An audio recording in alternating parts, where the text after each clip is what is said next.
Hello, friends, and welcome back to another episode of Barriers and Boundaries Resilience Leadership Podcast. I'm your host, EB, and I have a fascinating guest, Russell Harvey, the resilience coach, with me today. How you doing, Russell? I'm really good. Thank you, EB. I'm really good. Thanks for asking. I hope you are too.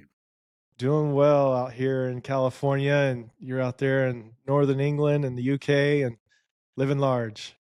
We are. Yes, we had our version of, we had snow and ice is what we've been having for a while. You know, we've had the opposite of what you guys in California have been getting. Thanks for coming on the show. Thanks for being a guest today. And I was really impressed with a lot of your work being the resilience coach. And I love some of the things that you talked about. I will say up front, you challenged me even just by watching some of your material from earlier stuff, because on this show, I have actually defined resilience as bouncing back and learning from it in the process. And I love that you challenged that with spring forward. Is that correct? So springing forward with learning, because Springing. it's an actionable thing, and it's also the fact that it's permanent. It's not a quick fix. So it is about the fact that resiliency is essentially a lifetime choice to develop. So springing forward with learning is how I define resilience. The only, so you're not alone. The term bounce back exists with resilience all of the time. That the reason that I just personally get a little bit concerned about the word is that so something unpleasant will happen to us, and unfortunately, most of the time, that's the only time we understand what our levels of resilience are. But then what I see an awful lot of people doing is going, right, I've faced into a different thing. I'll now bounce back. And then that's a subconscious instruction to the brain to go back to how you were. And I'm sitting there standing there going, whoa, hang on a minute. What have you learned from this experience? So I do appreciate it's a play on words, but what we say to ourselves immediately impacts upon how we behave. So I really do want people to think about bringing forward with learning is actually what resilience actually genuinely is, because it's about the human condition, and we can't go back. We can't go back. In the essence of bouncing back, and the more I listened to you talk about that, the more I was kind of exposed to that, I went down this rabbit trail of thought of the whole, well, if I'm bouncing back, perhaps I'm bouncing back to the me that got me into the adversity to begin with. Really interesting, EB. Yeah, really interesting. So, so there is a level of learning that's going on in that thought process, because there's reflection. So for people to be role modeling the behaviors of this definition of springing forward learning, is when everybody's listening and watching right now, that how I know that a leader that I'm coaching is doing it is that actually in a way that's energizing for them from all of life's experiences, they're pausing. Now, pausing can take on a whole host of factors. It can mean going for a run.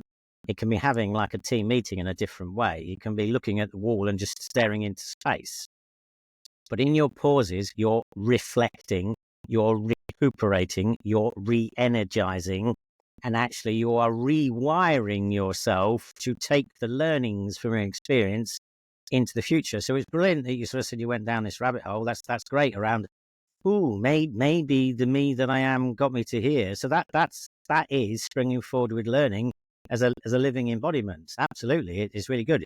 Then I'm curious about, so what are you going to do next with it, EB? That's the next bit. What's like, I've got a bit of an awareness, but am I just going to go, oh, that's too scary to look at? Or am I going to go, no, all right, then I'll reflect a bit more and I'll do something with it. Growth has a chance to be a bit uncomfortable. All the time. Yeah, it can. It Yeah. really can. Yeah, it really can. So yeah, I encourage the people I work with to ask themselves two questions in their reflections, which is, what have I been doing recently that's behaviorally that served me really well? And what have I been doing recently behaviorally that hasn't been serving me really well? And how am I now going to do more of the things that have served me well and fewer of the things that haven't served me well? So you like to focus on behaviors. Is that a starting point for you? It is really, because it is only about behavior. So you're exactly your point of like, maybe the me that I was got me here. So there's a suite of behaviors that are attached to the me that I was. So I've always been interested in, human behavior since I can remember, since a kid, essentially. It's like, I've always been, how come we do the things that we do and don't do some other things? What that's about, what's informing us, what's influencing us to behave in a particular way. So human behavior absolutely fascinates me. And sometimes the more I study it, the more I get confused by it. So, yeah, That makes a lot of and sense. I think behavior and strengths are the starting points. So I take a positive psychology approach and this strengths-based approach. So strengths is a massive part of what I do as well. How do you engage a conversation about strengths? So it's this word energy, and it's a case of what have you been doing recently that's really sort of floated your boat, or where have you realized that actually time has passed and you've not noticed it? Where have you felt enthused, interested, focused? You found it easier. So all of that is language for people to tap into their strengths. So I know more in the US, people are familiar with Strengths Finder, and that we use a psychometric that's not just UK, it is global, but there's Strength Scope, which I use as a psychometric. So clever people and I have identified there's 24 strengths, and we take a psychometric and we identify our significant 7, and playing to our strengths builds natural resilience and natural confidence. So that's the starting point to people, just to ask people about what have you been doing recently that you have enjoyed, essentially, and somewhere there'll be some gold dust. Backing up a little bit, how long have you been doing coaching, executive coaching, leadership coaching? Yeah, so about 18 years now. So yeah, it is. It was a really nice just getting warmed up. Just getting absolutely. started. Yeah, it was. It's just fantastic. It's like I am a coach and a facilitator. That's how I describe myself. And nicely, you picked up on the moniker of my business, which is the resilience coach, not just any old resilience coach, the resilience coach, which is not about arrogance or ego. It's just that's what I've been doing for about 14 of the last 18 years, essentially, is resiliency and coaching and leadership coaching around how to lead yourself and others really well in a full-on crazy mad bonkers VUCA world, which I know we might come on to shortly. So that's been my specialism, and I just love it. I love it. What's the most exciting and the most challenging aspects of being a coach? So the most exciting is when you see an individual, you're with an individual, you're by their side, a leader, as they change, as they see things differently, as they have their light bulb moments, when they have their realization moments. That absolutely floats my boat. It has done for a very long time. So one of the dimensions of being resilient is having purpose. And my purpose is to positively affect 100,000 people by the year 2025. And right now I'm up to about 77,020. And fantastic. thank you. And the positively affect is those people having their light bulb moments, their realization moments, those aha moments. And oh my word, this can be different. It doesn't have to be as difficult as this. It can be better, and I can see a way forward with this. That's what excites me really around it. And when the challenges are getting to that point, those are the challenges. The other part of the challenge, though, actually is, and I've not cracked it. I really haven't cracked it. The other part of the challenge is enabling the individuals that are out there that would benefit from coaching, not just from me. There's millions of coaches out there. The challenge is getting them to reach out. A leader will be in some version of overwhelm or wading through treacle, or something's not quite right. And for them in those moments, realize that that's the time that they need to look up and they need to just go, yeah, coach, conversation, somebody else. The challenge is, if anybody's listening and watching now, is that if that's you, just reach out. Don't just, not necessarily to me, just anybody that's got the word coach. There's millions of us out there. Talk to loads of them, but reach out, because if you're stuck, they will enable you to become unstuck, essentially. How often have you experienced leaders that you're sitting there in your mind, you're thinking they should have reached out to me months ago? Yeah, most of the time. It's a huge amount of the time, but you've got to be grateful that they have eventually reached out, and that's the challenge again. The resiliency space is that, unfortunately, most of the time people don't understand how resilient they are until they are facing the real difficult challenge, or something really unpleasant has happened, and that's the moment when they do reach out. So you can see an awful lot of networking, an awful lot of conversations, and you can see people that, in my opinion, need the coaching now. You have to wait until they're ready. You have to wait until they're ready. And sometimes they're in a more depleted state when they choose to be ready.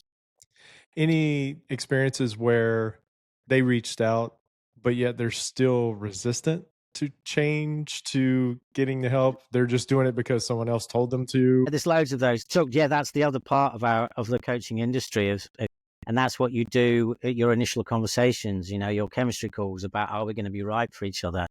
It's understanding their route to coming to you.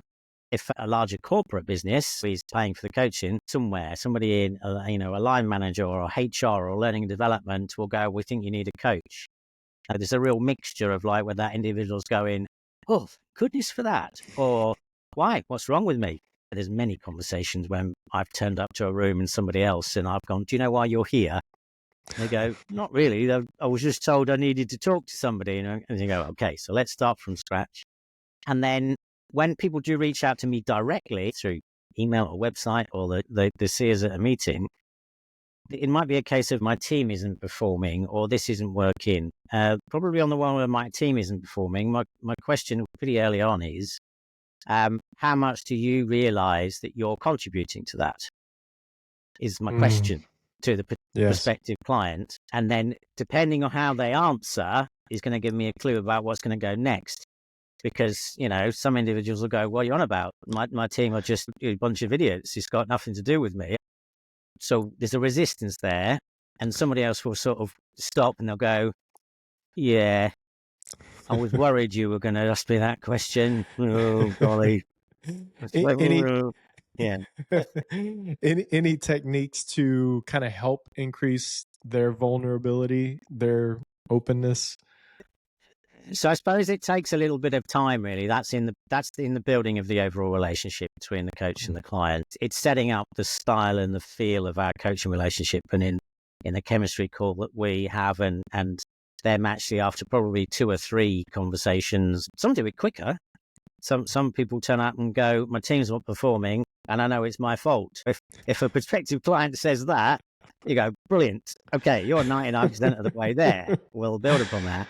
But others, it's in the rapport building in the early conversations. And then they finally sort of go second or third conversation, or fourth or fifth, and go, there's something I've been wanting to sort of share with you for a while, but I only feel ready to share it now. And you go, okay, great. Now's the perfect time. It sounds like 18 years of doing this, you've adapted to the ability, the competency, skill level, the tact of approaching a business. Going in and not prejudging. Like, you might have some data, but not kind of prejudging before you go in. Yeah, you've really got to. You can, from the outside looking in, you can have some ideas. And I'm talking with. I've done some work on it before, but I'm talking with some colleagues again around what does it really mean to be a resilient organization from the outside looking in. And you just hear all the words and phrases in the news, in networking events about we're waiting for something, or just phraseology and terminology about these are the things that we can't do, or yeah, we've adapted loads. But then when I unpick what they've actually done, they believe they've adapted, but it sounds like literally they've just worked a lot harder at doing the same thing. And And it's about really listening to what's going on to give me an indication about what they're ready for or what they're not ready for, or the questions to ask or keep asking, or to play back to them around, I've heard you say all of this, and my opinion about what you've said is in this space over here. And then if they stop and go, oh God, wow, I've never thought about it in that way, that's really good. As long as they sort of go, I think we need to talk to you more. Or they might turn around and go, yeah, never thought about it that way, but that feels too scary to me, so I'm just going to stay as I am. And you deal with that in the moment. Yeah. We talk about healthy employees creating healthy organizations here on the show a lot. And I love the connection piece with, there might just be one aspect of the organization that's struggling, but it has a huge impact on the rest of the organization. Yeah. It does. It does, definitely. And I suppose it's like, if I may ask you a question. So what does a healthy employee look like to you? What do you mean by that? I would say it depends. That's my answer for everything. It depends. I learned that in college. I was taking some systems engineering classes, and we were talking about KPPs, performance parameters. Yeah. And they're like, "What does success look like for this?" And the professor was, "Well, it depends," and that was his answer for everything. And I was like, "That's brilliant. I'm just stealing that for the rest of my life." But what are the outcomes that you're seeking? When you engage with employees, I like the idea of contributing to, not getting from. Like, I want employees to come into the office. How can they be value added? How can their creativity be captured? And it kind of goes into some of that inclusivity and discussions like that. But context, matters. What's the environment? I know you have a lot of work discussing business environments as well. I mean, probably know a lot more than I do, for sure. No. I'm working it out. I'm really, I want to have the conversation going, because I agree with you. A healthy individual will contribute to an organization. Absolutely. Then it's just sort of looking behind that. So whilst there's real significant crossover between the word of well-being and the word of resilience, there's absolute crossover between that. I'm just really concerned that we've fallen into a bit of a trap that an organization's culture is not the best it can be, and the solution is being, we'll have a well-being strategy. Now, I'm of the opinion that if you build and create a resilient culture, you don't need a well-being strategy. And so, and I see you're nodding away, which is nice. Yeah. And so I'm not trying to do anybody out of a job, but if anybody here is like a head of well-being, if you build and create a resilient culture, that isn't needed, essentially. So it's not too radical, but Almost as if it was arbitrary, a check in the box per se. and I'm really concerned as well about the toxicity around the word resilience and positivity as well, because we sort of say this isn't working, or I'm concerned about this, or things are not great around here, and people say you just need to be positive, you just need to be resilient. And that's not where I'm coming from. I think that's an inappropriate response in those moments. How much of lead by example comes out of your conversations when you talk about behaviors in the environment itself? Yeah, it does. Once people have engaged with me, this sentence of how to lead yourself and others really well in a full-on crazy bonkers world is what that means to how to be a resilient leader. So to continue with the role modeling, I'm of the opinion, and I say this to all leaders, anybody out there that's a line manager, whether it's chairperson to CEO, or you're the very first time you're line managing somebody, lower in a hierarchical organization, you're only responsible for three things as a line manager, as a leader. It doesn't matter where you're on the organization. So number one is to delegate brilliantly to people's strengths. Okay. Number two is to remove the blockages to your people performing. Okay. So once you've done delegate brilliantly, which includes a lot of coaching, so it's line manager as coach and understanding people's strengths, you have many conversations where the individual will come to you and say, well, this isn't quite working. And then with a bit of coaching, they go away and do it. At some point, that won't work because the individual go, there's nothing more I can do. It doesn't matter how much coaching you give me. It's because this system or this process or the way this organization works, it is stopping me from performing well in my role. So you're the boss. You now need to go to your peers and higher up and go and talk at your level to go, actually, my people can't perform. We, at our level, we need to do something about this. So you're responsible for doing that. And the third one is to build, create, and grow a resilient team. So you're only responsible for three things. Yes, there's plenty that's included in those three things.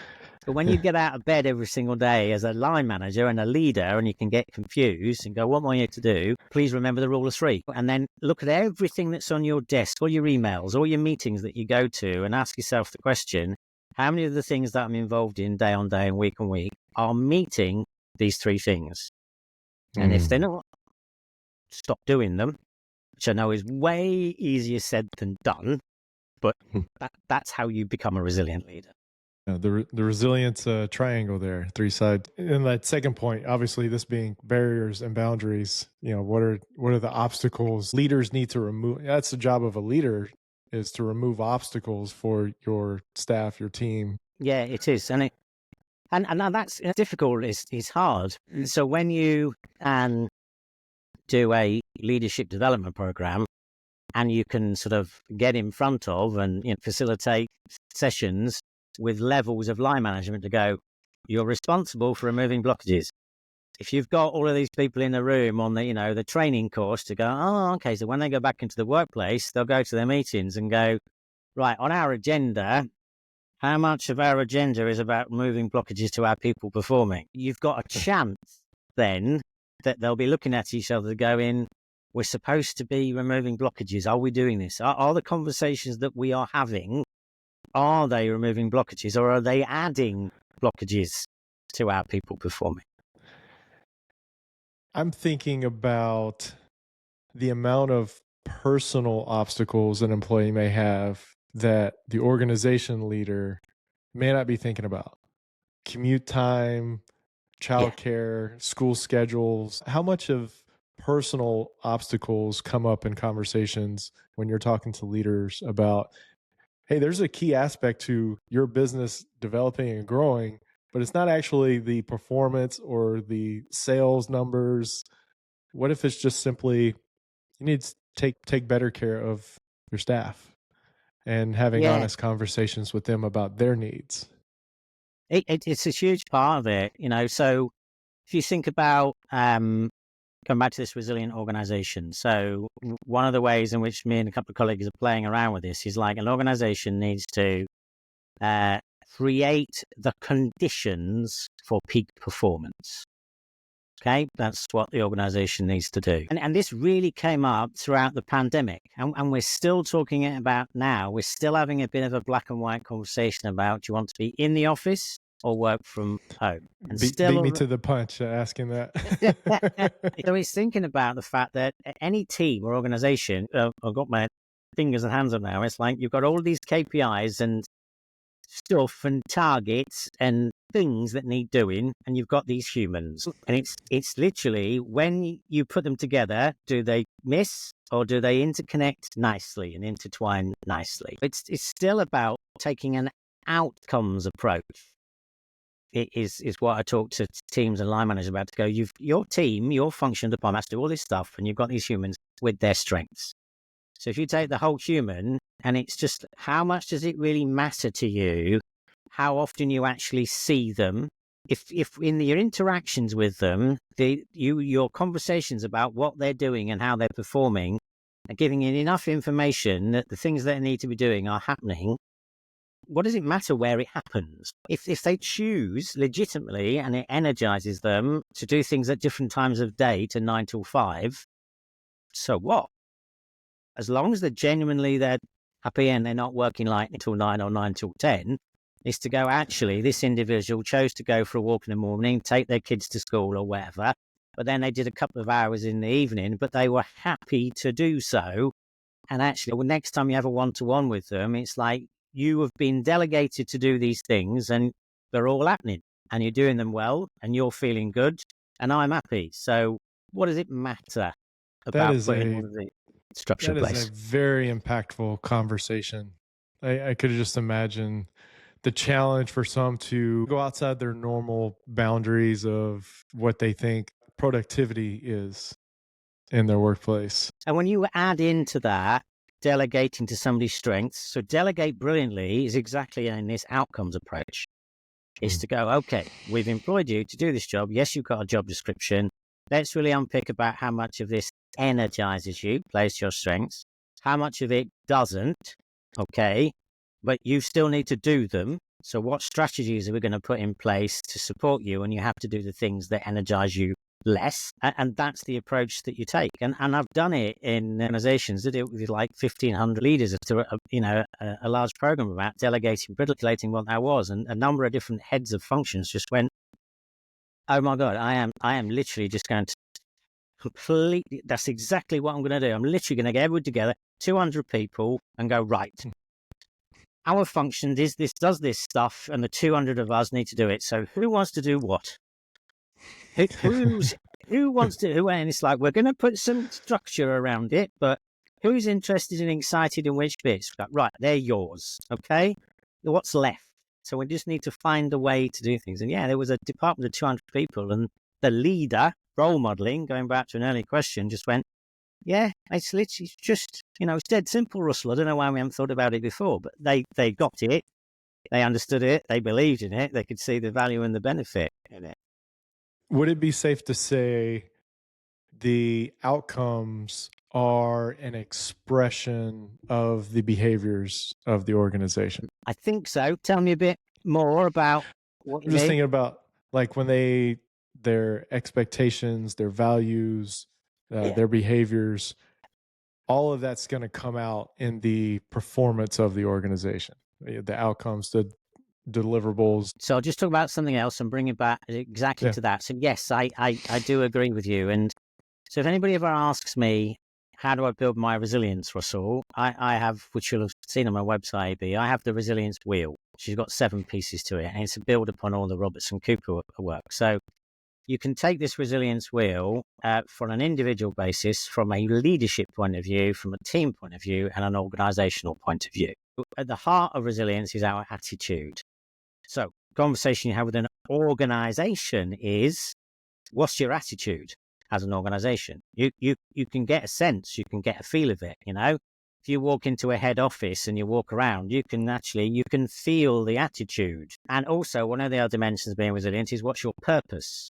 So that's also back to your question as well. From the attitude and the purpose comes our value system and our outcomes and the behavioral style in which we achieve what it is that we're supposed to do. What's the purpose of the organization?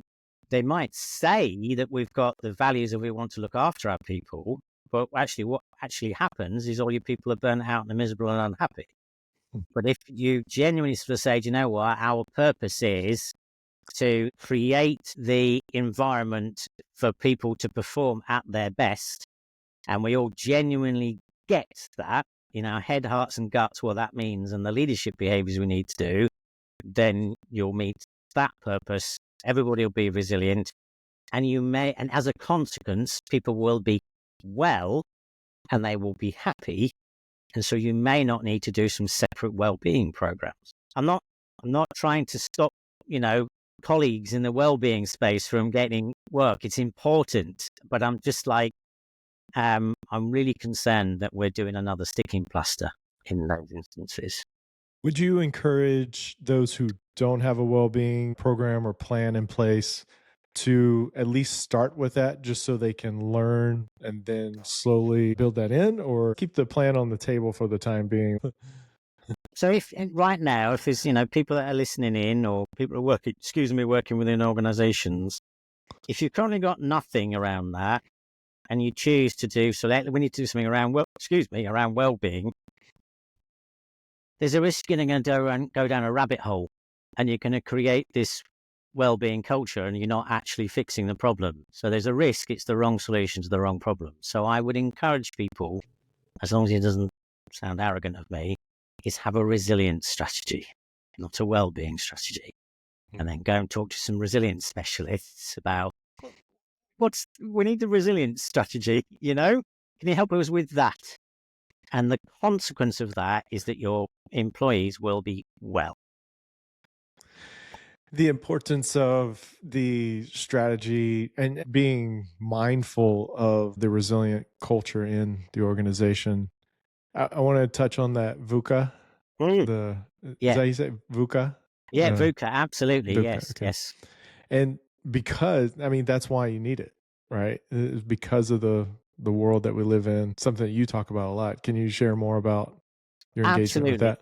Absolutely. So why I like it, so the VUCA model has been around sort of since the 1990s and a bit longer in the corporate space. Some people haven't heard of it. Some people are sick and tired of hearing of it.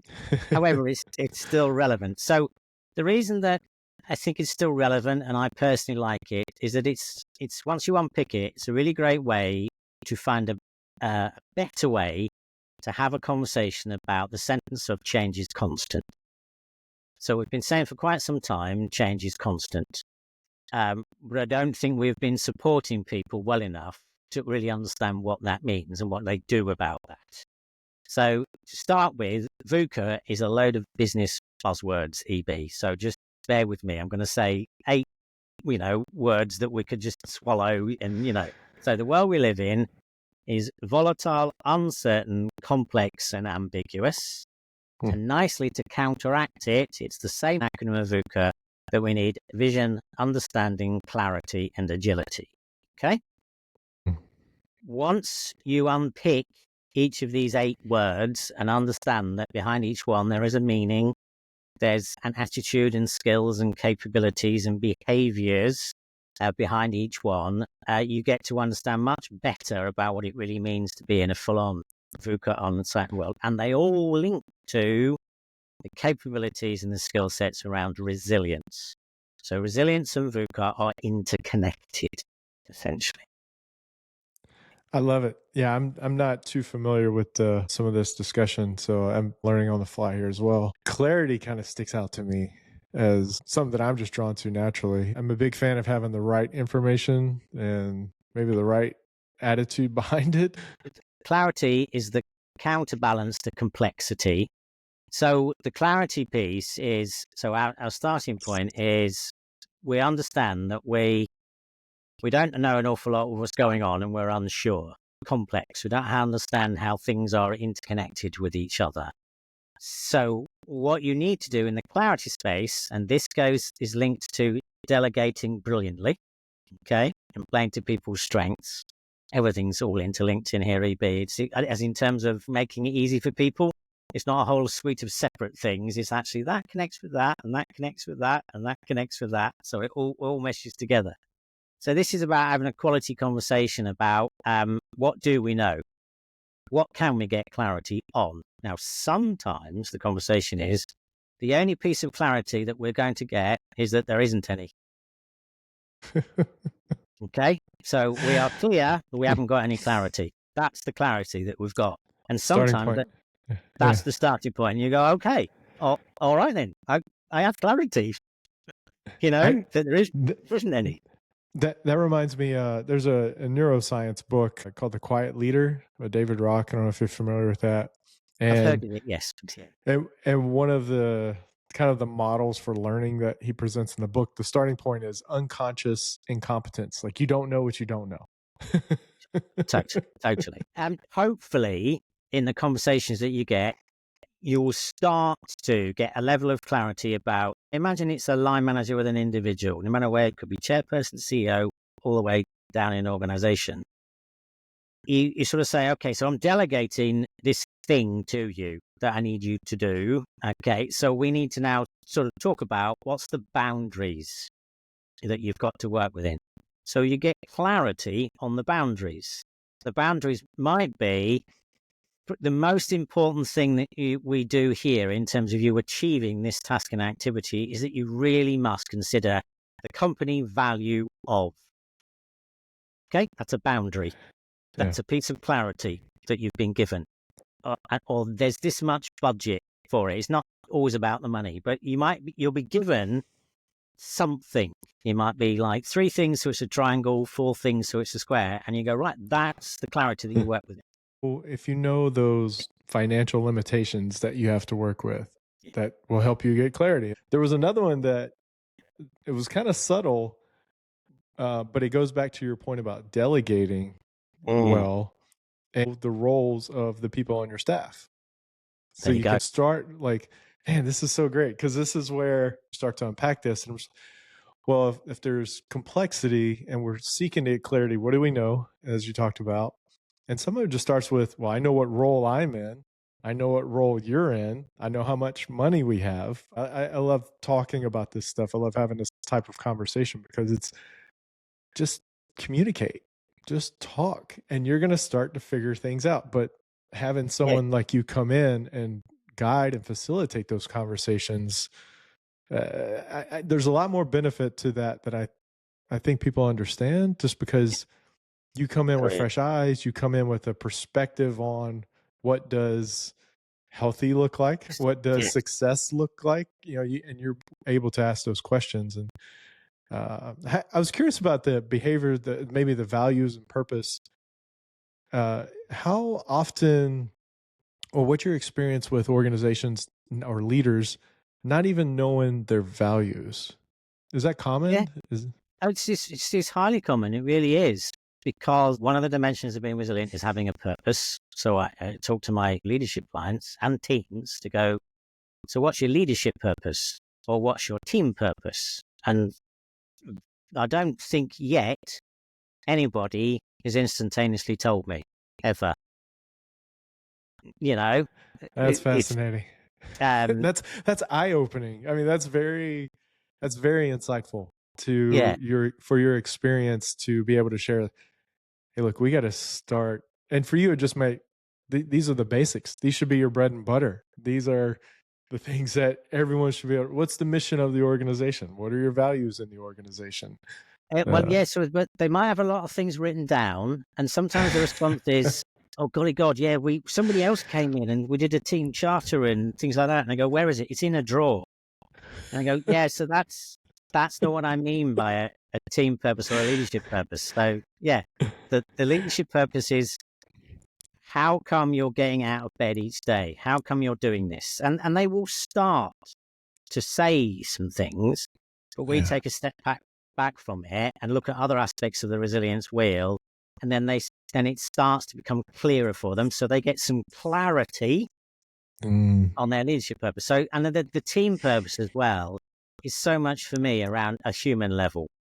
It's once again, it's like the team's purpose for me is behaviorally, what is it that we need to be doing to enable each of the humans that I work with to be healthy, to be well, to perform at their best, to play to their strengths, to be the best versions of themselves.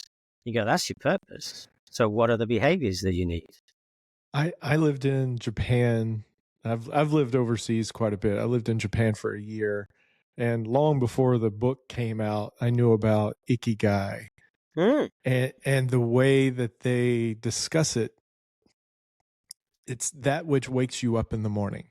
Yeah. You talk about purpose. What are you engaged in? And that's been with me for 25 years since I lived with Japan, and it's very, very happy to see, some people writing about it now. But that way of life of, don't waste your life, engage and live it, and do something you're excited about, do something that you want to contribute to.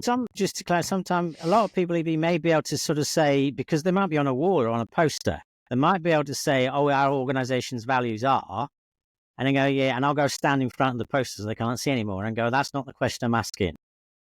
I'm going, what's your purpose for being here on a human level? And that's the one that I haven't had somebody immediately go, oh, my purpose for being is this.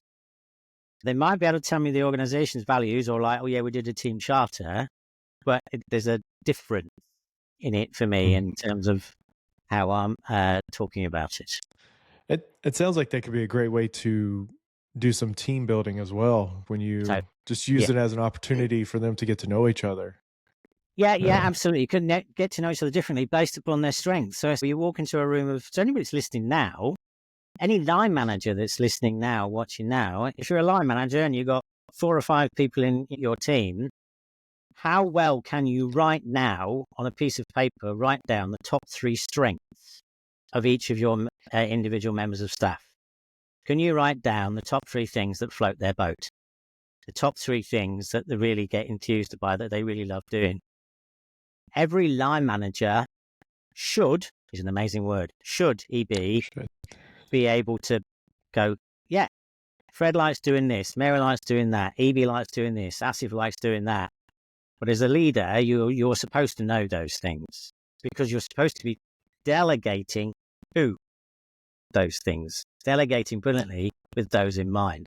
So anybody that's a member of a team right now, same question for them. Your peers, could you say the people that you work with in the office what their top 3 strengths are, or any one thing that really energizes them? I definitely agree that connection piece and building that community of identifying purpose in the individual. Can it be done in a fun way? Can you go in as a coach and have fun with an organization? I get the sense you want it to be a positive, engaging experience when you go in and coach. How much fun do you have? I have a lot of fun, EB. I don't know how well it's coming across in this, but I am quite mischievous. So I have a lot of fun. I can ask some of the most challenging questions with a smile on my face, and people are okay with it. They enjoy it. No, I do. You know, I've had the feedback over the years that people have sort of said, we have covered some really challenging topics, but we've had so much laughter.